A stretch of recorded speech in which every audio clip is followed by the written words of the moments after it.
Hello students, now we are going to discuss conversion of single entry system into double entry system, that is conversion method or analytical method under accounting from incomplete records. Sometimes a concern which have been following the single entry system of accounting may desire to convert its system of accounting from the single entry system to the double entry system and prepare trading and profit and loss account and balance sheet as in the double entry system. In order to change its system of accounting from the single entry to double entry system, it has to take certain steps. The steps required for the conversion of the single entry into double entry system vary from business to business or from concern to concern, depends upon the degree of implementness of the existing records. Therefore, it's not possible to lay down a particular method of conversion. However, the following steps are required for the conversion of single entry into double entry system. Before understanding the conversion method, it is difficult to work out the problem. That is why let us try to discuss the various steps.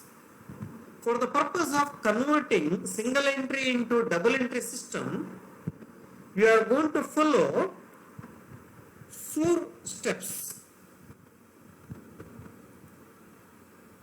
And the first step, we have to prepare the opening statement of affairs with the help of opening assets and liabilities.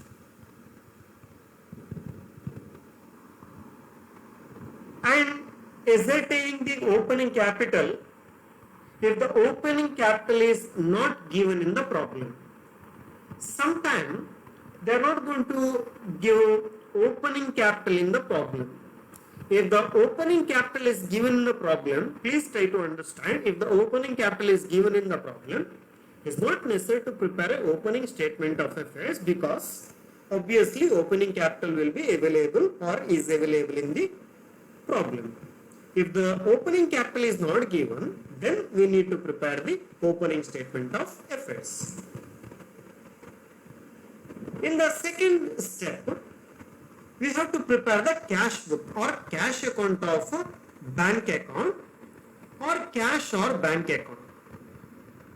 If a regular or complete cash book is not given, generally the cash book is prepared in order to ascertain the opening cash balance or bank balance or cash or bank balance or the closing cash balance or bank balance or cash and bank balance.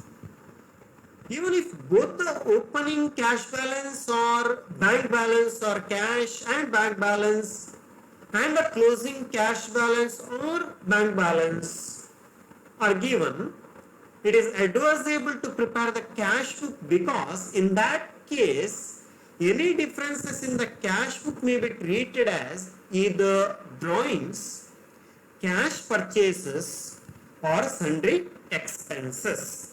So, sometimes we need to prepare the cash book for various reasons. In the third step, we are going to prepare 4 important supplementary accounts.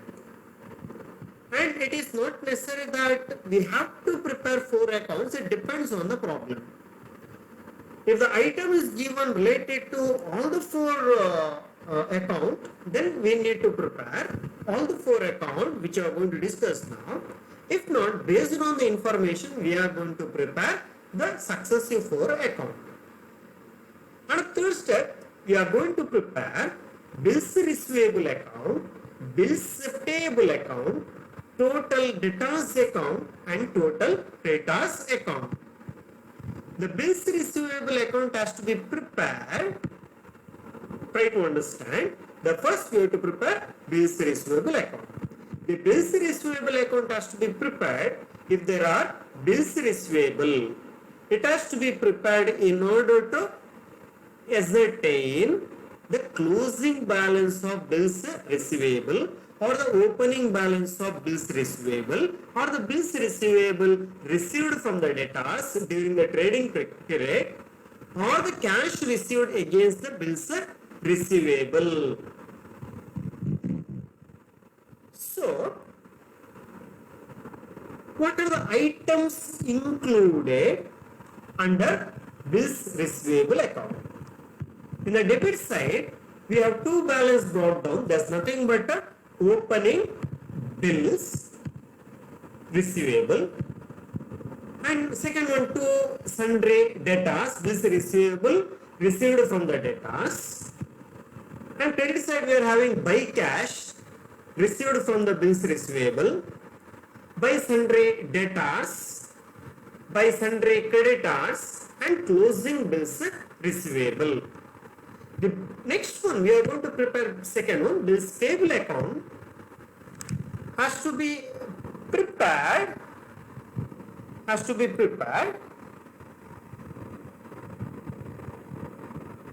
If there are bills payable, it has to be prepared in order to ascertain the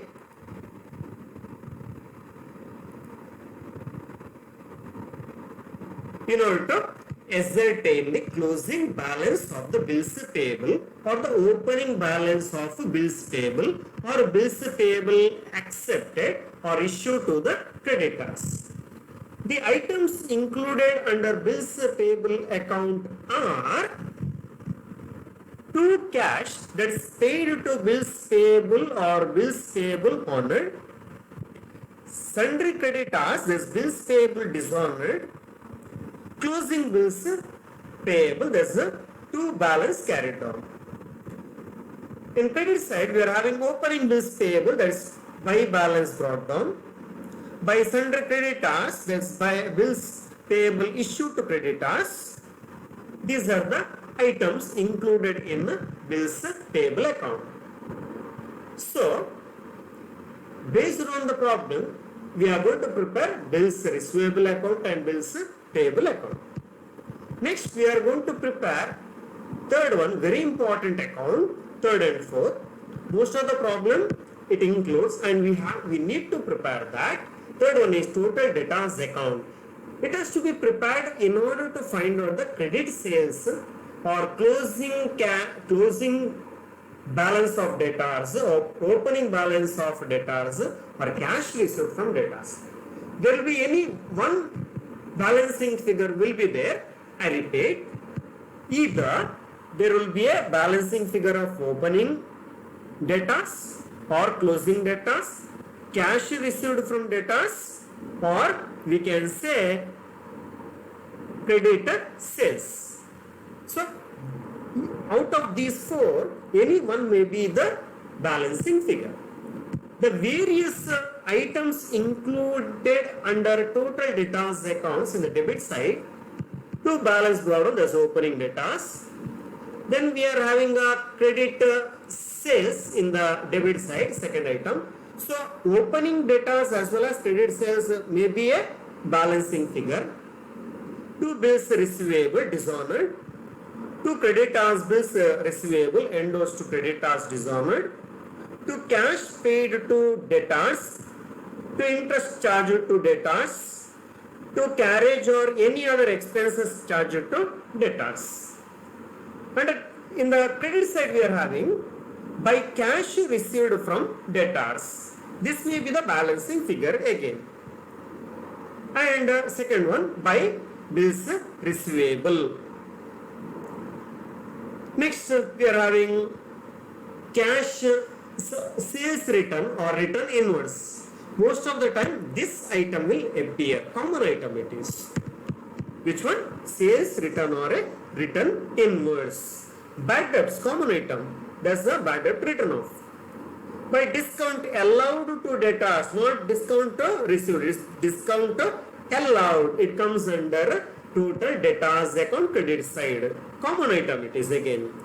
By any allowances given to debtors, certain allowances, any allowances given to debtors by closing debtors. So that is the by balance carried down. So either the to balance brought down or by balance carried down or cash received from debtors, as we mentioned, cash received from debtors or credit sales. I repeat, opening debtors, credit sales, cash received from debtors or closing debtors may be the answer at the end. There is a balancing figure. Next we are going to prepare fourth account. Common and very important account is total creditors account. It has to be prepared to ascertain again. So it is to ascertain either the opening creditors, closing creditors, credit purchases, cash paid to creditors. Let us discuss this with the format. Total creditors account. In the debit side we are having to cash paid to creditors. In the debtors account we are having by cash received from debtors. Here to cash paid to creditors. Just will cross check here. By cash received from debtors in total debtors account. Yes, in debtors account is in the credit side. In the creditors account it is in the debit side as to cash paid to creditors, to bills payable, to bills receivable, to purchase return common item. There it is credit side, sales return. There it is the discount allowed. Now in the creditors account is to discount received, to allowances and to balance carried on closing creditors. This may be a balancing figure. And in the credit side we are having opening creditors again by balance brought down. By credit purchases, this may be again an answer figure. There we are having in the total debtors account we have two credit sales. In the creditors account we are having by credit purchases. And next item, bills payable dishonored, debtors. There's bills receivable dishonored to creditors, cash received from creditors, interest, again cash received from creditors, again important item. That may be a balancing figure. So, in total creditors account, cash paid to creditors may be a balancing figure. To balance carried down closing debt creditors may be a balancing figure. Again we are having to balance brought down balancing figure. To credit purchases may be a balancing figure. Rest all the items it will appear as it is. It depends on the problem. So these are the basic things we need to understand. And in the fourth step we are going to prepare. Finally, we are going to prepare the trading and profit and loss account for the trading period and balance sheet at the end of the trading period in the usual manner. This we have studied in the previous semester. The main intention is to convert single entry into double entry. How to prepare double entry system by conversion method or analytical method? Just by preparing the trading account, profit and loss account. At the end we are preparing balance sheet. So these are the basics to understand and to work out the problems under converting the single entry into double entry system. Thank you.